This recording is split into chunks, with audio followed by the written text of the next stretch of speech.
खुलुमबाय गोजोन फुंबिलिनि गासिबो बडलेण्ड बुब्लिनि अनसायगिरिफोरखौ बरायग्रोबाय।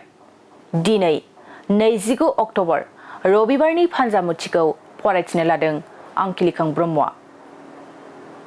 फानजामुथिनि गिबियाव दं मेष राशि। बायदिसिना बेले-बेजे नुजाथिनो हागौ, मानिबा सायाव गोहोम गोग्लैनो हागौ, गाज्रि सान। वृष राशि। मावनो लानाय खामानिफोरखौ मावफुंनो हानाय नङा, गावनि आंगोआनो हेंथा होनो हागौ। मिथुन राशि। गोसोनि साननायफ्रा जाफुंसार जागोन, जायखिजाया खामानियावनो देरहासार जानो हागौ। कर्कट राशि।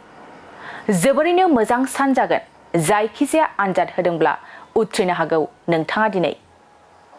सिंह राशि। सोमोन्दो गावस्रागोन, सुथुरफ्रा बांनो हागौ, नोंथांनिया दिनै गाज्रि सान जागोन। कन्या राशि। नखराव बायदि दुखु दाहा फैनो हागौ, बिमाया सुखु गैयै जानो हागौ।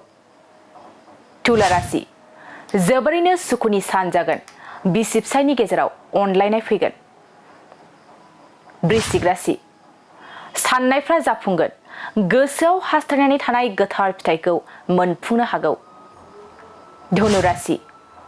थांखिसिम सौहैनाय नङा, साननायफ्रा फैमाल जानो हागौ नोंथांनिया दिनैनि दिनाव।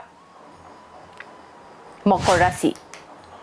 गोसोआ उदां जानाय नङा, गोसोआव माखौबा लानानै गिनाय मोननो हागौ। कुम्भ राशि। साहसआ बांगोन, गोसोनि बाथ्राखौ बुंफोरनो हागोन, जोबोरैनो मोजां सान जागोन। मीन राशि।